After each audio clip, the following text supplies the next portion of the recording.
Good morning, everybody. Thank you for joining us on our first webinar of the week for Mental Health Awareness Week. It's lovely to see you all.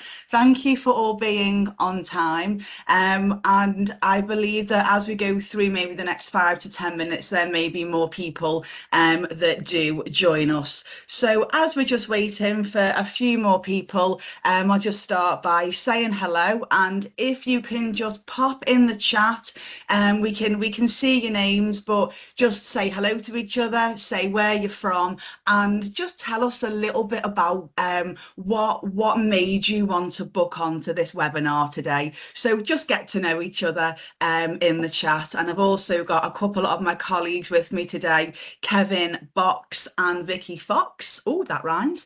And they are going to be sort of co-delivering with me this morning. They're going to be monitoring the chat box as well. So as I say, just while we're waiting for a few more people to arrive, yeah, get acquainted in the chat, say hello to each other. My name is Faye Brecknock, and I'm going to be sort of talking to you this morning about what the subtle signs may be that an employee may be struggling in the workplace.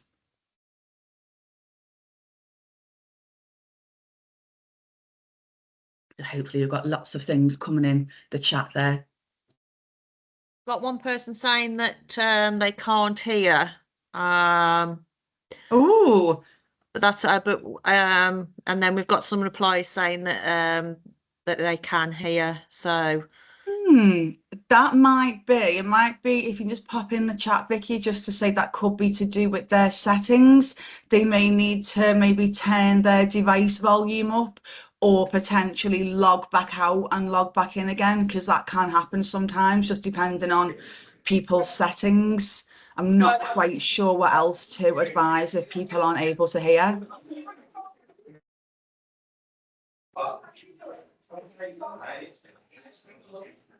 And I would just advise as well, just while we're getting going, that everybody does just pop themselves on mute as well. Just a little bit of housekeeping there, just so there's no background noise. Thank you. Okay, well, it's just gone 11 o'clock. As I say, Vicky and Kevin are going to be kindly trying to sort out any technical issues that anybody may have, and also monitor the chat. But rest assured, this is being recorded. So I can see that some people have got their cameras off. The reason why it's being recorded is just because anybody that wasn't able to make this live session can then join at a more convenient time. So before we start then, I'm not sure if you've heard of us before as a charity, but we are the Kaleidoscope Plus Group. And for over 50 years, our mission across the communities that we serve have been to improve emotional health and transform lives. So we're here today to talk about what we can do within the workplace to improve emotional health. But I just wanted to give you a little bit of a context of who we are, because we, as you can see here, we've been around for over 50 years working in care. We've worked in support. We've worked in community services. We have worked within children's services, counselling services, and also as well, we're really proud to work in partnership with national providers as well, such as the Money Advice and Pension Service, the NHS, and a range of government services as well. So not to blow our own trumpet here, but we have been knocking around for a while, and we do know what we're talking about when we talk about mental health and well-being. So rest assured, you are in good hands with the Kaleidoscope Plus Group. So what we're here for today is to look at the subtle signs that anybody in the workplace might be struggling. I want to talk to you a little bit as well about mental health and neurodiversity. And they're not, even though they are separate things, they're not actually mutually exclusive. So we're going to explore a little bit of that as well. Something else that's very much come to the forefront in the last few years in terms of employee mental health and well-being is high performers. And high performers in the workplace are often overlooked.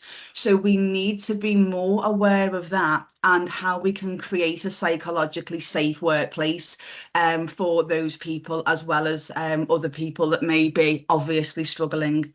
And what we're all here for is, I'm sure we'll agree, and I'm sure I'll see some thumbs up here, what we're all here for today is the practical actions that managers and HR can take to really make their workplace just an even better place than it already is. So my key message, just before we really get into it, is employees don't always look like they're struggling. So we're going to explore that. And again, just to give it more context, why this matters now, because there's been over the past few years an increasing awareness of mental health, and I'm sure that we'd all agree with that. There's also been a growing understanding of what neurodiversity is. And what we found in some of the work we do, we work with organisations and do wellbeing audits. And a lot of the feedback that we've had has been around people are now expecting more supportive workplaces. So gone are the days where we say you show up, you do your job, and you leave your home at home and you work at work. The workplace and just our whole workplace culture, it's changed so much now. We can't afford to have that outdated attitude. So yeah, it's what people are expecting now. And we see increased burnout and emotional fatigue post-pandemic as well. We know that we've still not fully recovered from 6 years ago. I still can't believe that it's been 6 years since we were all on lockdown, but we're still seeing the aftermath of that. So it's even more important now that we prioritise well-being at work. So what that means is that we've now moved from a more reactive support where HR and managers pre-pandemic would have looked more around absence and crisis and disclosures when they've happened. I sort of see that as shutting the stable door once the horse has bolted. Well, it's gone, it's happened, and all the effort that it takes once that's happened, it costs us not only financially but emotionally, and it takes a lot of time. So what we need to shift to is proactive support around the early noticing, having really good mental health conversations and looking at how we can make those adjustments for people. Because the cost of missing that is reduced wellbeing, burnout, presenteeism, talent loss and reduced engagement. And I just want to briefly touch on presenteeism, and you might want to write in the chat, you might want to give me a little thumbs up about this, but what we're seeing more and more now post-pandemic is people are turning up to work unwell, and that's what we mean about presenteeism. People don't feel comfortable calling in sick anymore. People feel like there might be a real stigma around that. So we're seeing people turning up to work when actually they're poorly or they're just not able to. So I want us to look at, well, how can we avoid that? What does that cultural shift look like? So has anyone got any questions at this point, just as we're a few minutes in? Is there anything in the chat that anyone shared so far? Not as yet, Faye. But we've just had all good here. Yeah, so I think people are just listening at the moment. So brilliant. Yeah. That's absolutely fine, and that's what we're here for. But please do, I really want this to be interactive as well, because that's the beauty of attending something live, is that you do get to ask those questions as we're going through. So just for the next few minutes now, I know that this is really, really basic, and that all of you have probably done a wealth of research and been on in-depth training courses around what those common mental health conditions are in the workplace. But I just want to briefly explore what might show up for people, and that with anybody that has a diagnosed or not diagnosed mental health condition, experiences vary from person to person. It's not a one size fits all. Oftentimes as well, we see people masking, or there might be much more subtle signs around their mental health. And what we often find is not all employees will disclose their difficulties. So what we just need to briefly understand is how depression can show up in work. So a very, very simple yet serviceable definition is it's a persistent sadness or low mood that can have a big impact on people's well-being. They lose interest in what normally would give them joy. It can massively affect people's sleep, eating habits, and it is a clinical condition. But along with the clinical symptoms, there's also an extra layer with depression, because people can feel guilty, they can feel shame, they can feel worthless. And a lot of people may not want to talk about it because they see it as a weakness. And we've got to start reframing that at work. And this is where that cultural shift comes in, not only with depression, but wider mental health conditions. Because we always say, you know, and I'll say to Vicky here as well, who's sort of monitoring the chat for us, you know, me and Vicky do a lot of training courses and talk to a lot of different workplaces around this. We will always say, if somebody showed up to work with a broken leg, we wouldn't say, oh, well, that was stupid, wasn't it? God, you must have been really weak to have broken your leg. Now, I know that sounds really sort of flippant to say, but it's true, isn't it? So why is it any different? Because all anything to do with mental health injuries, we see them the same as physical injuries. So I just want us to be thinking around, how do we view mental health and physical health? So it's very layered when somebody may be experiencing symptoms of depression. Anxiety, we talk a lot about anxiety, and it's natural. We need to have anxiety. Anxiety is a very natural and normal response to stress. And it's good to have a little bit of anxiety, because anxiety is what keeps us safe. Anxiety, you know, it can be that sort of spidey senses that we have to think, oh, something's off here. I'm feeling a little bit uneasy. However, when it becomes disordered, people don't just feel uneasy, or they don't just have that feeling in their tummy. They actually feel dread or even fear. And when it becomes disordered, it interferes with daily life, it's long lasting, and it's uncontrollable. So some of these conditions could be phobias, post-traumatic stress disorder, obsessive compulsive disorder, and there's a range of other disorders that sit within that umbrella, but it's really, really serious, and it feels uncontrollable. And linking in with anxiety, I want to briefly talk to you about stress as well, because I think we can all identify with this. Stress, believe it or not, is a really, really good thing. We want our teams at work to feel a little bit stressed. Why? Because if you've got eustress, it's a positive, motivating form that actually can increase performance. And believe it or not, can actually be quite exciting. Now, I could be going out on a limb here, and maybe this is just me, but you know, when you're working towards a deadline and you feel that pressure, it can feel quite good, can't it? And it can feel even better when it's done. Yeah, when we've completed a task, eustress has made that, you know, made you complete that task, and that's a great thing. However, it's distress that can be extremely problematic, because distress doesn't motivate us. It's actually debilitating, it's overwhelming, and it's when we can't cope. And what's really serious about distress, it actually has been proven when they've done tests on people that have chronic stress, a part of their brain lights up, which is their pain receptors. So we know that chronic distress actually causes emotional pain. I don't want that for anybody that I work with, because it's an unhealthy response to that pressure. So I don't know if anybody's got any thoughts on that. But we really need to think about our relationship with stress, and especially how we're managing our teams. So in terms of, in terms of those subtle signs that people may see, there's 3 different areas. One of them is behavioural changes. And notice this is always person to person.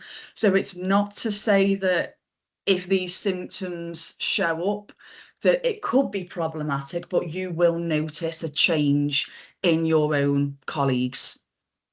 So increased presenteeism, people just turning up because, well, I've just got to be here. You know, if somebody turned up to work with the flu, or they turned up to work with a sickness bug, we'd send them home straight away, wouldn't we? Because we know that they're not fit for work, but also as well, you know, that's going to have a massive impact on the wider team. So why don't we do that with mental health as well? So we need to think about people turning up to work when they're burnt out, or they're really they're unwell. People can withdraw, people can become irritable, people can just be like, oh, well, I'm just not getting involved. People that might have normally put themselves forward for projects, they just stop doing that, and they also have increased levels of apathy as well. Oh, whatever, don't want to be here. Oh, you know, so just a quick question to you all, and you can pop this in the chat and be really, really honest. If people turn up to work like this,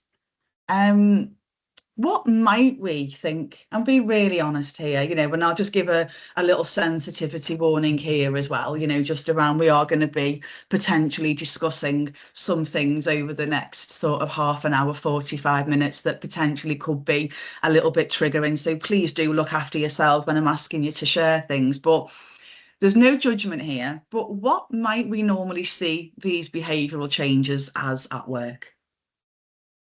Who's going to be really, really honest?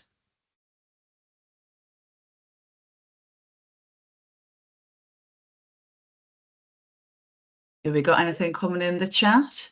So we've got one here from someone, Kevin, saying we might perceive it as being lazy.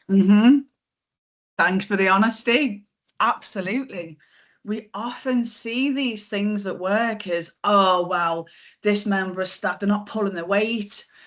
Oh, they're just so annoying. They're lazy. Whereas actually, that's, again, it goes back to one of those first slides that I'd shown. This is the shift, isn't it? This is the shift that we need to see around that judgment, and actually thinking, oh, this could be related to mental health. Anything else in there, Vicky? Yeah, so we've got from Mrs. Reed, we've got distracted by things outside of work. Somebody saying fed up and had enough of the job role, might not like the company anymore that they work for. So yeah, we've got a few comments there. So thank you for contributing. Yeah, thank you. Because I just always think it's really interesting, because unless we can take that shift of people are lazy, people don't want to do anything, and we need to start seeing it more as, oh, actually, these are the subtle signs. And other signs can include communication changes, so just delayed responses, defensive communication. There could be aggression, whether that's direct aggression, passive aggression. People just don't want to have the conversations. People don't want to speak up in meetings. So again, all of this, these are the subtle things that we will see that, let's be honest, a lot of people can judge. We can judge these things as the person being the problem. The person's not the problem. It's the problem that's the problem. And that's what we need to address. And that's what I want to go into much more detail with now. We're really, really setting the scene. So of course, you know, when people come to work, there is an expectation that they are able to perform. So there might be some clues as well around, okay, well, if I'm not seeing the communication changes or the behavioural changes, are there any performance clues there as well? Because it could be people over checking work. It could be people not being able to prioritise their workload, making a lot of mistakes. It could be as well somebody that's usually producing high quality of work, And then that just drops things like missed deadlines as well. So I know that can be a lot to take in all at once, but these are the subtle signs that we do notice in the workplace. So what I want to spend quite a lot of time on is, well, how do we have that conversation? How do we bring that up in a really productive way with somebody? But before we do that, I just want to very briefly touch on neurodiversity, because as I said before, neurodiversity and mental ill health, they are not exclusive, but they're not mutually exclusive, should I say, but they are different things. So I'm just going to put a question out, because there's two camps when it comes to neurodiversity. One of them is it's a natural brain difference. Another camp says, but it's a disorder that needs curing.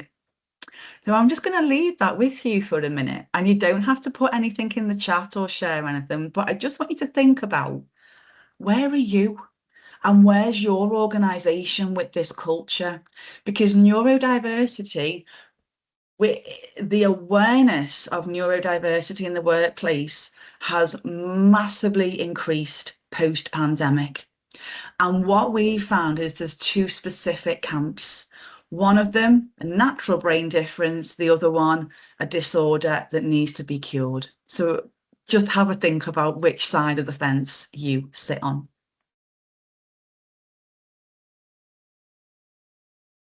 So, like we looked at briefly with mental ill health, there are lots and lots of variations with neurodiversity. And the four main variants, conditions, whichever language we like to use: ADHD, autism, dyslexia, and dyspraxia. They are the most common variations that will show up in a workplace. So ADHD is characterized inattention, hyperactivity, and impulsivity, and a range of, or it shows up in a range of different ways at work. Autism is a neurodevelopmental condition. Dyslexia is a neurological learning difference. So we used to say learning disabilities. We actually don't use that language relating to workplaces anymore. We have neurological learning differences, and that's how we view dyslexia. And it's all about how people process information. And dyspraxia, again, is a neurological condition that affects sensory integration and physical coordination. So all of these, I'll talk to you a little bit later on around the laws that protect people, but we know a lot more now around neurodiversity, and we need to take it really seriously when we think about adaptations that people may need in the workplace. And something that I talk about a lot with people is that this isn't a deficit. This isn't something that's wrong with somebody. Actually, we need to start using a strength-based framing with neurodiversity, because there are companies out there, and Vicky, you might want to say more about this. There are companies that have specific hiring programs now for people that have neurodiversity, or are neurodivergent, should I say. Places like Disney, places like Tesla, people like Microsoft, people like Google, these forward-thinking companies, these billion-pound companies, are actually recognizing people that do have ADHD, autism, dyslexia, dyspraxia, and so on. There's real strength in that, and those strengths, that's not a word, those strengths include creativity, innovation, real hyper focus, problem solving, pattern recognition, attention to detail, and they are, they are just a few things there. Vicky, I know that you've spoken a lot about neurodiversity in the workplace, so I don't want to put you on the spot, but if there's anything that you did want to add to that around that strength-based framing and the real positives that it can add to a workplace. If not, don't worry. No, I think you've covered a lot there. It's sort of especially like the pattern recognition, problem solving, and certain companies do want that. They do need that kind of thinking and that creativity for their business. So a lot of people with neurodiversity go into sort of like engineering, that kind of thing, because that recognition of the patterns and IT and things like that. So, and yeah, you named the some of the companies that do actually actively employ people with those variants. Yeah, absolutely. So again, going back to one of those first slides that I showed around, it's this cultural shift and having that strength-based framing. So I just wanted to touch briefly on neurodiversity and very much how it can be a strength. So just moving on to the subtle workplace tells. This is where somebody, whether or not it's because their neurodiversity hasn't been given the adaptions it could have been, or whether or not somebody's struggling with their mental health, there are workplace tells.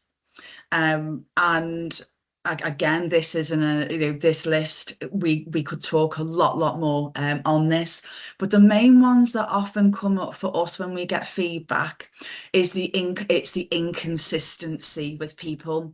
So it's what's inconsistent for them. So somebody that could be very well sort of put together in terms of their appearance, gradually they're not anymore. People that might have had sort of rigid working practices around timetables, they suddenly just think, oh well, what's the point anymore? And so it's very much what is normal for that person when we look at inconsistencies. It could be to do with their organisation. It could be to do with sensory sensitivities.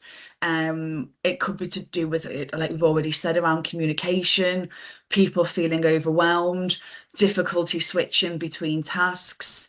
And as I say, I could talk a lot more around this. But what's really important for this session is that the old way of thinking, sort of we'll say pre-pandemic, so we're going back many years. Well, these are problems, and people would go to HR, managers would go to HR and say, Joe Bloggs down the corridor, these are all problems, and we need to fix it. How are we going to fix Joe Bloggs? Whereas now, 2026, these are cues to explore support, and how can we put reasonable adaptations in to support people, because they're not problems. People don't need fixing. People need to have reasonable adaptations in the workplace. So with that, we're half an hour in, we're halfway through already. Doesn't time fly when you're having fun? So, reflection question. What have you noticed at work? Have you ever noticed any subtle changes in any of your employees or colleagues that have maybe ever made you concerned? So it could be behavioural, withdrawal, perfectionism, mood changes. So just take a couple of minutes, have a little breather, pop some things in the chat, and then we'll review that in 2 minutes' time. But just take a reflection, couple of minutes.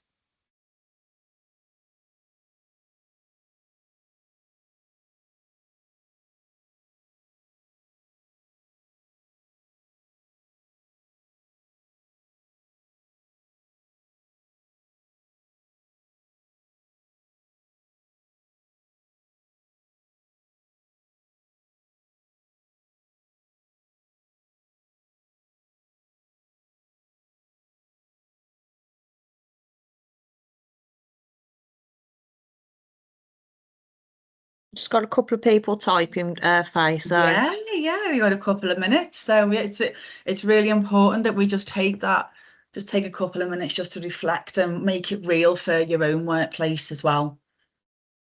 So we've got some Yeah. observations have included reduction in quality of communications, Mm, i.e., emails, laser focus on one particular task to the yeah. detriment of others, reduced engagement and communication, sorry, reduced engagement and motivation, colleagues avoiding interactions, also defensive email responses. And we've got somebody else typing Ooh. at the second in the moment. Yeah, that's an interesting one, isn't it? Defensive email responses. But I think we've all seen that, haven't we? And that's a real clue that somebody may be struggling. Um, yeah.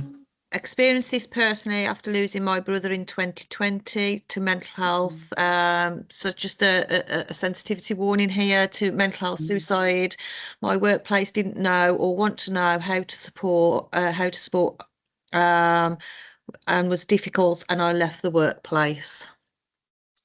You know what? Whoever said that, thank you. Thank you for Yeah, sharing that. And that's exactly what we campaign for. That's exactly what we want to avoid.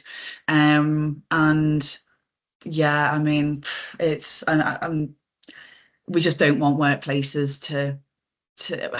I suppose to me, there's like two sides to that. There's the one side of the that you did deserve better support there.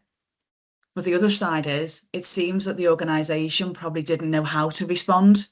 So this is why these type of webinars and the type of work that we do with the Kaleidoscope Plus group is to prevent that from happening. But no, thank you for sharing. And if anybody else wants yeah, to, thank you. share anything around that.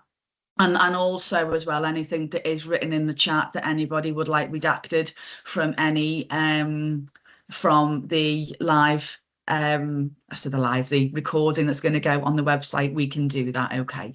But no, thank you for your feedback. And this is the cost of when things aren't implemented correctly at work. People often mock and people will often say, oh, mental health, oh, come on, cheer up. What wasn't like this in my day. And I've had conversations with different people of different generations. Oh, well, back in the 70s and 80s, your boss would just tell you to just shout at you and actually it's not good enough. It isn't good enough to dismiss these topics, because that's the ultimate price that can be paid for dismissing these topics. People do lose their lives, and I think that's just a really, to start Mental Health Awareness Week, I think that's just a really important message. And yeah, so thanks everybody, and I'm gonna move on now to looking at the hidden risk as well, because for the next half an hour, we're half an hour into our webinar now, and I wanted to talk to you about the hidden risk, because more and more and more now we're seeing the risk of high performers and high performers in the workplace. Potentially it can be masking. So it matters, because some people struggling with their mental health, or it could be they're masking neurodiversity, people continue to deliver results. Yeah, I can do that, boss. Yeah, no problem. Yeah, give me that report. Yeah, I can meet that deadline. Of course, highly capable. But in private, people are struggling significantly. And the risk of that is support may never be offered to those people. The stress builds unnoticed and the burnout risk increases. So again, this is the shift within mental health and neurodiversity. We can't just wait until something's happened. We need to make sure that everybody is given the opportunity to have those mental health conversations. So I want to look at that in a lot more detail now, and understanding what we mean by masking. So we call this the masking phenomenon. So what is masking? You may have heard of this before, but it's about people hiding their difficulties. It's about suppressing their distress. Also, as well, we see a lot, and we see this within neurodiversity, people mimic expected behaviours and they overcompensate to appear fine. Yes, I'm fine. I'm doing my job. I'm doing my job. But actually, underneath it all, it's not. I see masking as being like a swan. You know, like a swan looks so beautiful and elegant, doesn't it, gliding on the water? But what's happening underneath? It's yeah, it's so fast. You know, their little legs, you know, are really going really fast there. So, you know, I sort of see masking a little bit like that.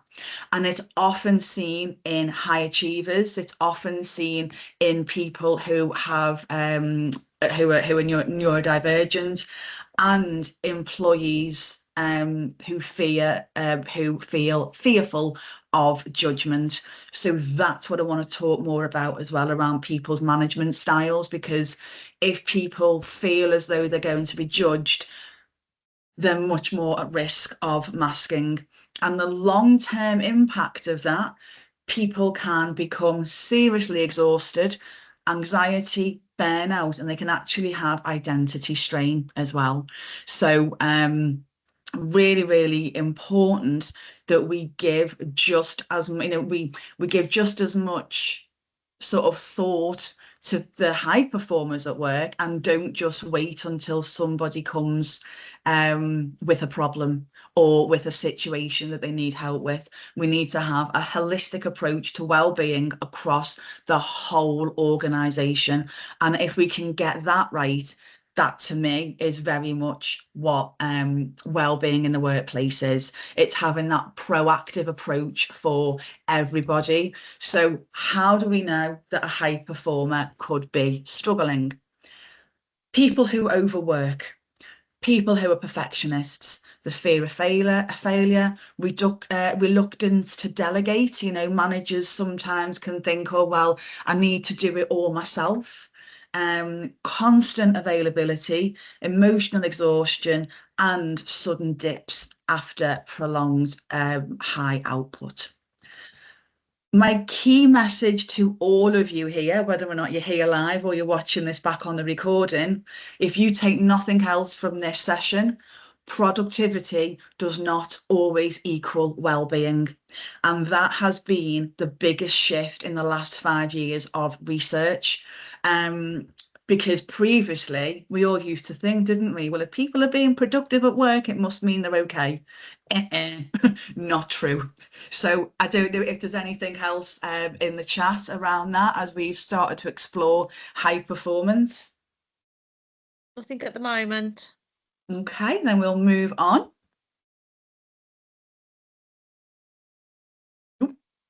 So we know that we need to be checking in with our high performers. We know that productivity doesn't equal well-being and good mental health. So what happens if we miss it? Well, there's organisational risks, and there's also the human impact. So the risk to your organisation is your team are going to become burnt out. People cannot sustain that level of high performance.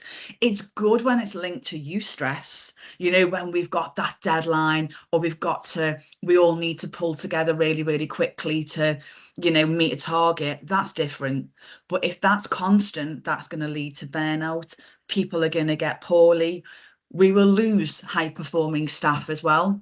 There's going to be, in the long term, it's not sustainable, and we're going to actually reduce the productivity. And what we're going to have is we're going to have a workforce of people who are unwell. And that, again, is the shift. If you ask yourself as managers or as HR professionals, do you just want temporarily high productivity at the cost of people turning up to work unwell? Some places might say yes to that. And I would seriously want some conversations with people that run their organisations in that way, because it's not sustainable, and there's a massive human impact to it. Because on Mental Health Awareness Week, that's what we're looking at. We're looking at the exhaustion that people are facing, isolation, people's confidence becomes flawed, and we have worsening mental health. So we know with that around worsening mental health, people may know the cost of mental ill health to our UK economy. Does anybody know what the overall financial figure is that mental ill health costs the UK economy in terms of healthcare costs, social care costs, economic costs, and workplace costs? Anyone got any idea? Vicky, you're not allowed to answer. We've What got is it? one suggestion, Yeah. approximately 800 million. Okay. Any advances on 800?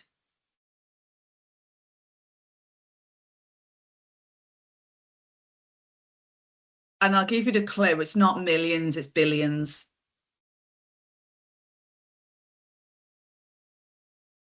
Any more? So we've got a shocked face. Somebody Yeah. said so somebody said 2 billion. Oh, much higher. Times that by 50 and then add some. It's 105.8 billion pounds. Okay. So that can be broken down into workplace costs, which is about 35 billion. Then you've got your NHS costs, then you've got social care costs.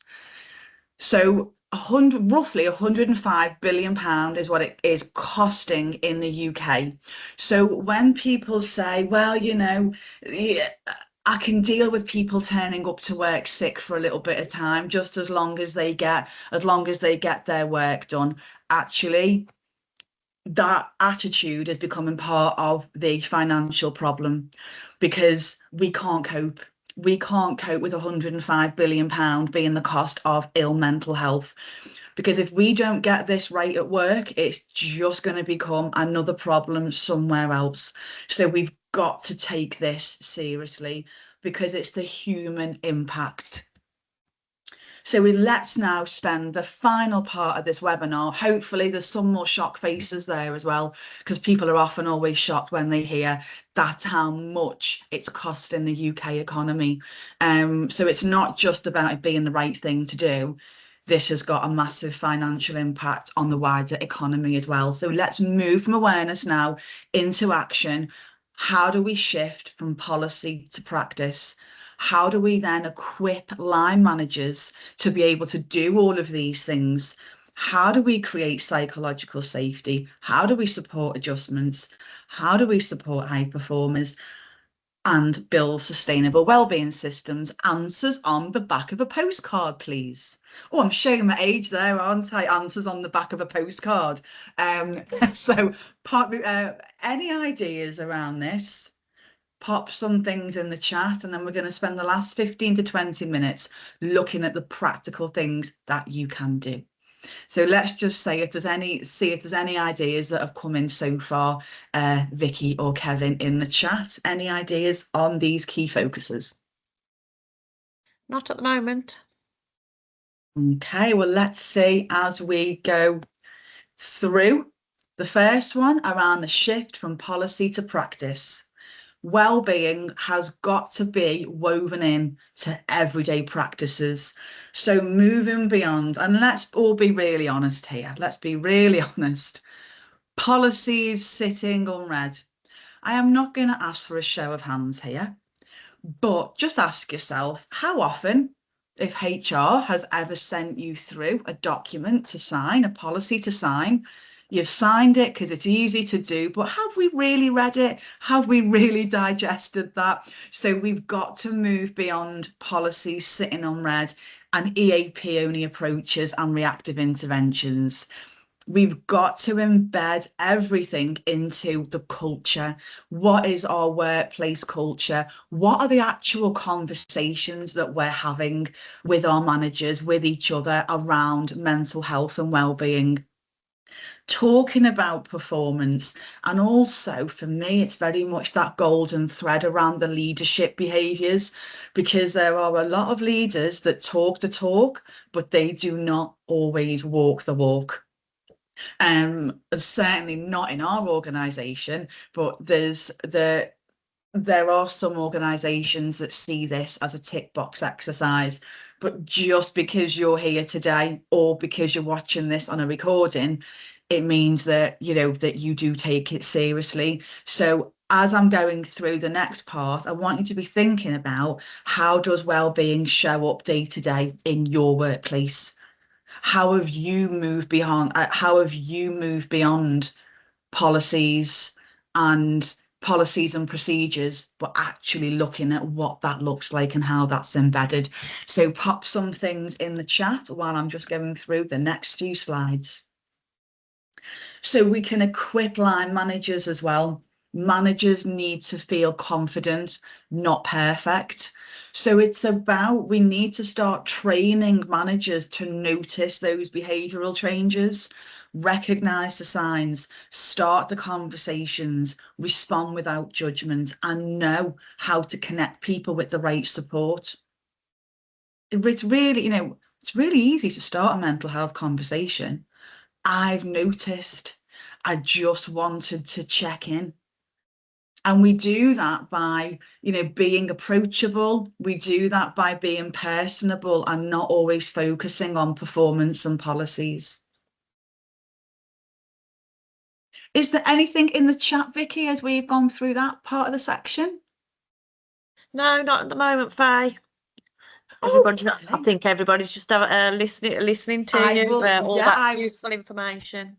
I will take that as I agree with everything that you've said, Faye. And what you've said is absolute genius. And I'm going to go back to my workplace and do all these things. That's how I will take that.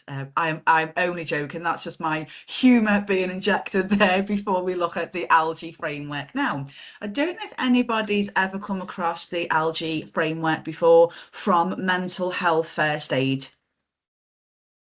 Just a quick, sorry, Faye, before you, we've just got an emoji that's got a strong arm emoji. So yeah, it's all positive.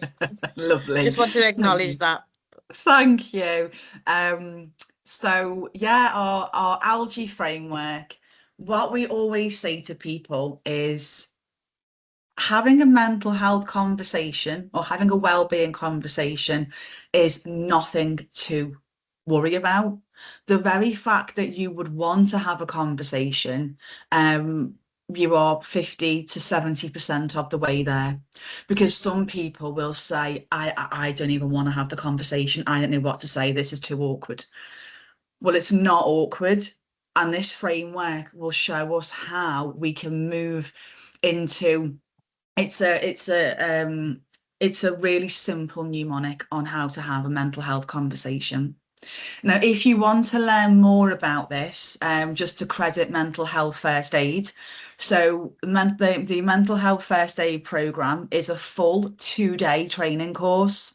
We run it through the Kaleidoscope Plus group, and we work with people for 2 full days, and that can be delivered flexibly online, face to face.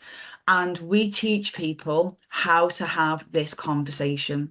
By the end of 2 days, people will always say that they never realised how simple and easy it is just to open up a conversation around mental health. But I'm going to spend a few minutes just talking this through with you now. This is not about being a therapist. This is not about being a mental health first aider. This is just a brief overview. If you want to start a conversation this week, Mental Health Awareness Week, use ALGE. You approach the person, you assess them, and you assist. So that could be anything from approaching, could be, do you fancy a coffee? Do you fancy a quick Teams call? Do you fancy a walk around the block? Just approach the person, ask them if they want to have a conversation, and then we can assist them. If somebody does say, oh, I've really been struggling at the moment, okay.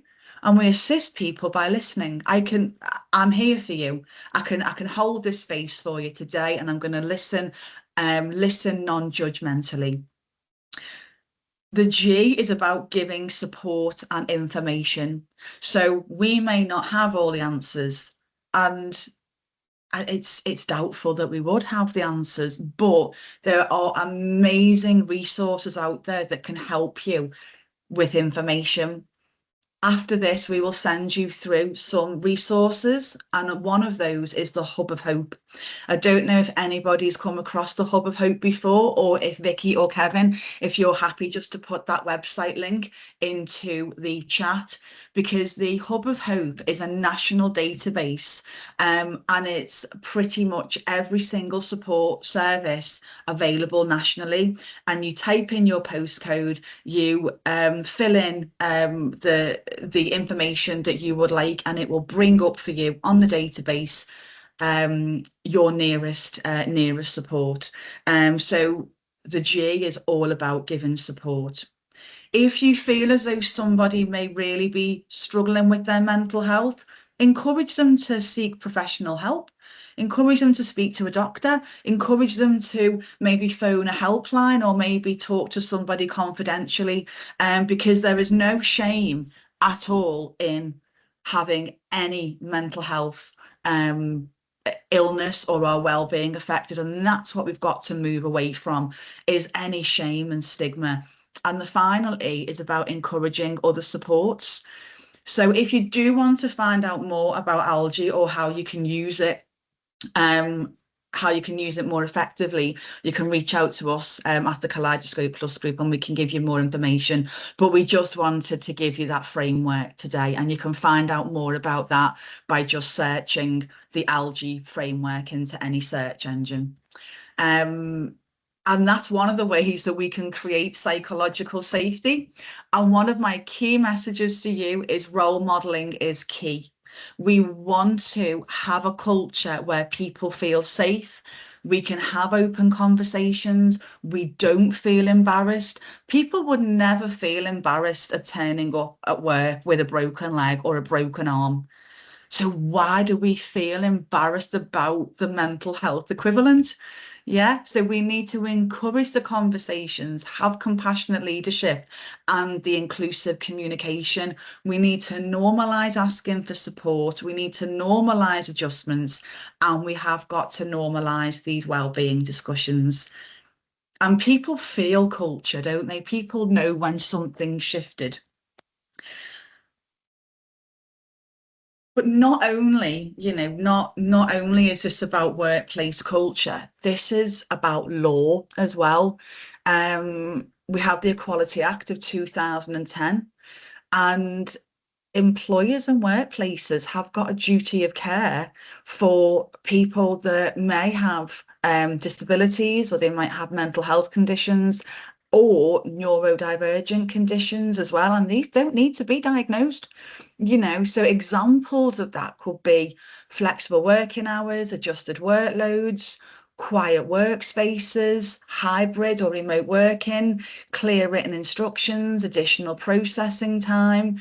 But these very, very much relate to what that person needs, because reasonable adjustments are not a blanket approach. And I'm just going to give you one brief example of that.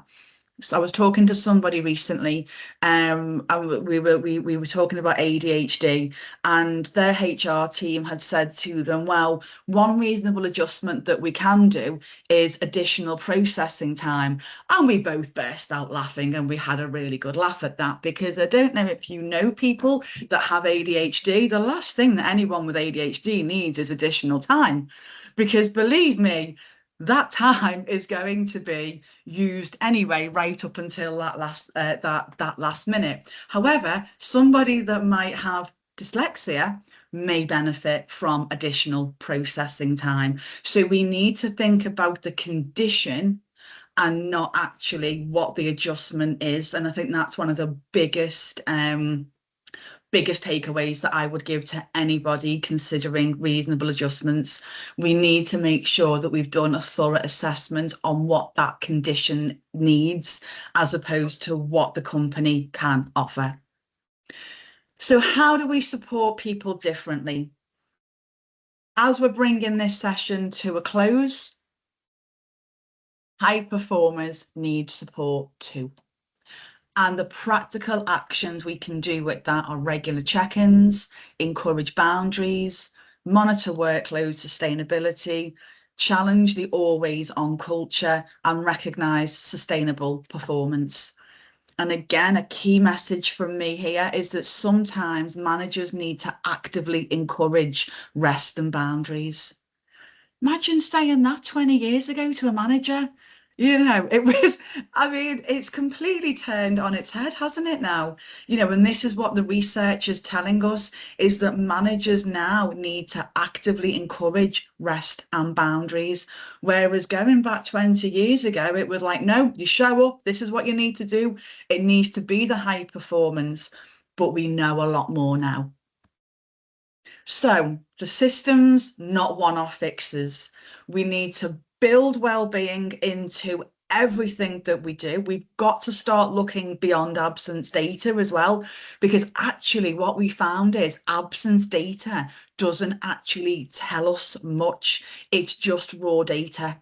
So we do need to be looking beyond that, and also looking at additional support structures. So again, we can send you through further sort of resources on this. And I know, Kevin, there, you do a lot of online resources, don't you, for different things. And Kevin does brilliant research toolboxes. So you can reach out to us at the Kaleidoscope Plus group. And these are some of the things that we're really going to be building on more for workplaces. And yeah, you know, this is 2026 now. Things have changed, and we've got to start thinking of reframing the HR role, because HR has evolved. We've got to move from reactive support to proactive enablement. HR can always help to create safer workplaces, inclusivity, sustainable performance, and earlier intervention. And we need to think of better retention and wellbeing strategies. So now what we found is that we have reframed the HR role, and we haven't, sorry, we're finding that the research is now telling us that HR, it has now, since the pandemic, has drastically changed. My key takeaways for all of you today: struggle often shows up subtly. It's not something that's going to be overt in your face and somebody reaching a crisis point. If actually somebody has reached a crisis point, then we need to think, how maybe was that not picked up earlier, so we don't make that same mistake again. We know that high performers can mask, and early human conversations matter the most. So I would like all of you, now we have a couple of minutes left, questions, reflections, anything you want to share. And there may be some challenges as well. So let's just end our session. Any of questions or reflections, and I'll let Vicky and Kevin monitor the chat.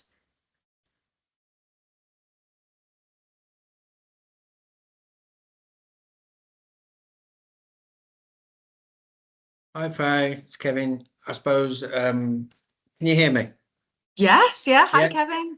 I think it was a brilliant session. You know, you covered all the really, really important stuff around having positive workplace culture, about, like you say, identifying problems early with individuals that aren't always really apparent, or, you know, there's a lot of people that I've worked with won't come forward to HR or their manager and say, I'm struggling, because it shows in lots of other ways. And like you say, people try to mask. But I think the key takeaway for me, really, which you covered well today, is, you know, a positive, supportive workplace benefits not only the employee but the employer as well. And having those Absolutely.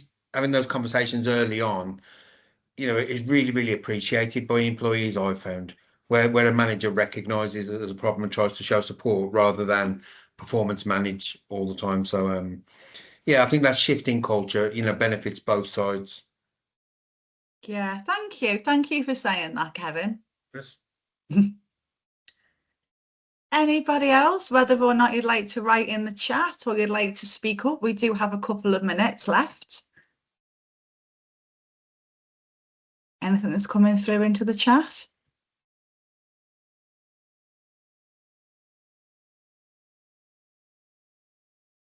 We've got really enjoyed this session. Echo Kevin's comments.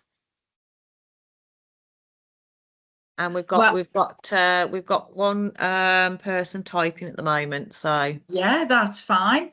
As I say, we have a couple of minutes, and it's a lot. I mean, I get that it's a lot to take in just 1 hour, and it can feel, you'll probably all need to take an extra long lunch today just to let that process, and maybe just take a little bit of extra processing time, because we did cover a lot there. So just while the final people are putting their reflections in the chat, I just wanted to say, thank you to all of you that have come to kick off Mental Health Awareness Week with us. We've got so many other great things that we're doing this week, so we would ask you just to check out our socials as well. I'm sure Kevin won't mind me saying here that you put a lot on socials around different initiatives, so please do check out what he's popped on there. And we've got challenges this week. We've got a 5 to Thrive. We've got loads of amazing things coming up. We've got free yoga sessions. Oh, I couldn't even list them all. There's that many. So do check out our socials. We're on Facebook, X, Instagram, and LinkedIn, TikTok as well. And yeah, please don't let this be goodbye. Do keep in touch with us. And yeah, Vicky, over to you. Was there any last reflections in the chat? one final comment. Very helpful and very grateful for the session. Thank you. And it's been great for me to talk to obviously like-minded people about this stuff. I could go on a lot longer, but if you do want to hear more from us, we do mental health first aid training, we do suicide awareness training, and we do general mental health work within our communities. So reach out to us and we'll be happy to support where we can. So thank you, everybody. I'll say goodbye now, and hopefully see you all again very soon. Have a wonderful Mental Health Awareness Week. Thank you.